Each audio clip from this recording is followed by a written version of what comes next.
So the future of HR is going to be transformed through the use of artificial intelligence and cognitive thinking. We can already see that if you look at your everyday life, we're affected and impacted in the decisions we make by technology. And companies and organisations are now working hard to make sure that the way we operate and behave in our everyday lives is going to be pretty much the way that things are operating like in the organisation. So I think we'll see assistants that help us through augmented intelligence.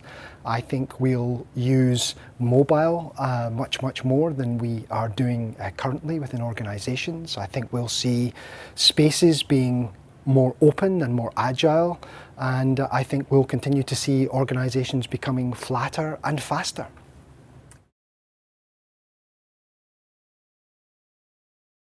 So reimagining the way that we work, I think, is going to be influenced more by experience than by neuroscience, although they are very much connected.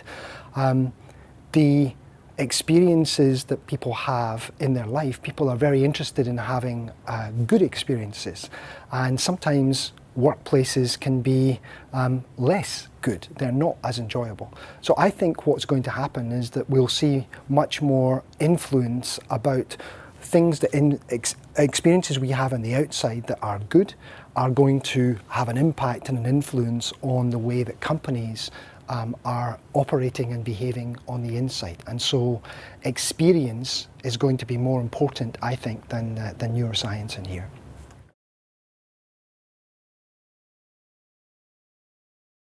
HR is already evolving from a kind of process-centric style of organisation to be more agile. So I think most HR leaders and executives are concerned about outcomes.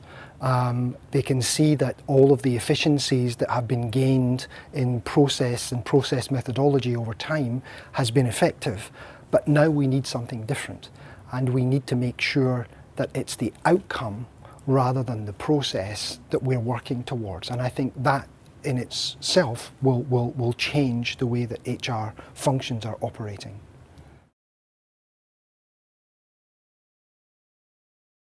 Social media and digital culture is part of life, and organisations are not going to be able to separate themselves and keep it in two parts.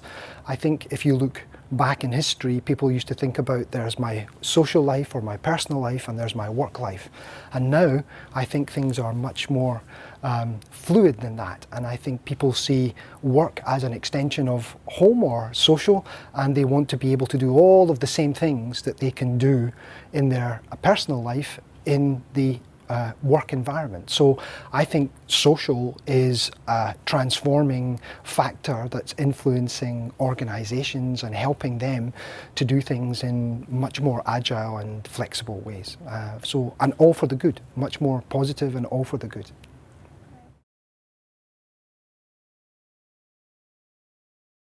Design thinking is a methodology. And design thinking could be applied in many different walks of life, not just in business, but it could be in art or in music, it could be anywhere.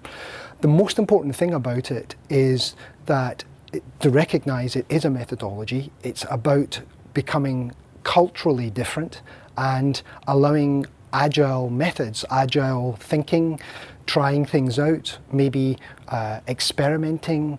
Perhaps certain things that you try don't work, but learning from that experience. So I think organisations need to be more open to the whole notion of design and agile ways of working, and that's going to have, again, a very positive and transformative effect.